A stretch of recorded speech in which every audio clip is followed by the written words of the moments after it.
Greetings, planet Earth. I'm gonna have to start this one out by giving a big shout out to Gen X John. John posted a pic the other day that gave me the inspiration to do an entire video on the worst spin-off sitcoms we as Gen Xers had to endure. Because even back then and still to this day, we question ourselves, why? Why was this greenlit? And most of these you've probably forgotten completely about. They were so bad. Number 10.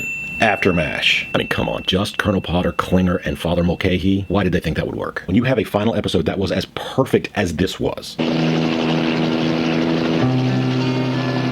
That still today gets me a little verklempt. You close the book and put it back on the shelf. Number 9, Enos. Come on. I mean, your character was just barely likable on the Dukes of Hazzard itself. I feel certain that the producers that came up with Coy and Vance also came up with the show Enos. Number 8, Tabitha. This was a series that started only 5 years after the original Bewitched ended in 1972, and Aaron Murphy was 8 years old when Bewitched ended. And for some reason, we're supposed to now believe that that character, Tabitha, is now a grown Lisa Hartman. I mean, surely the producers that thought that was a good idea were the same ones that thought changing dicks in the middle of the series was also a good idea. And don't call me Shirley. Number 7, Checking In. The back and forth banter between Marla Gibbs' character Florence and Sherman Hemsley's character George Jefferson is what made The Jeffersons so good. And The Jeffersons itself was a spin-off of All in the Family. So Checking In was a spin-off of a spin-off, doomed from the start. Number 6, Living Dolls. Oh, Leah. Because what we really truly needed during that time was a spin-off of Who's the Boss. I mean, if you had told me in 1989 that you were going to have a show with Leah Remini, Allison Elliott, and Halle Berry, and it would fail, I'd have told you you were lying. Number 5, The Tortellis. No, I've actually tried to go back and watch the first few seasons of Cheers because it's available on Hulu. The jokes and the plot structures are so predictable and sophomoric, it's almost unwatchable. It makes me stunned that the Frasier spinoff was so successful and the Tortelli spinoff, which should have been twice as funny, wasn't. Number 4, this one's a twofer. Three's a Crowd and The Ropers. I do honestly remember Three's a Crowd being completely unwatchable back in the day and have no memory of The Ropers whatsoever. I mean, yeah, I remember them from Three's Company, but I don't remember their spin-off show.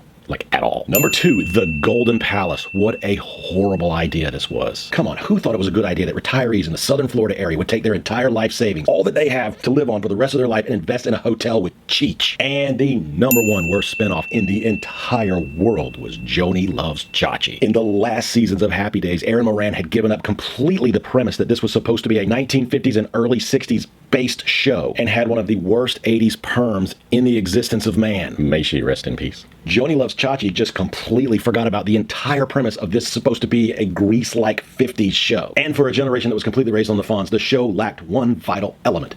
Henry Winkler. So that was my list. Were there any I forgot? Let me know in the comments. What was your favorite worst spinoff ever? And don't forget to help me get to 100K by Labor Day by doing all the things. I'll see myself out.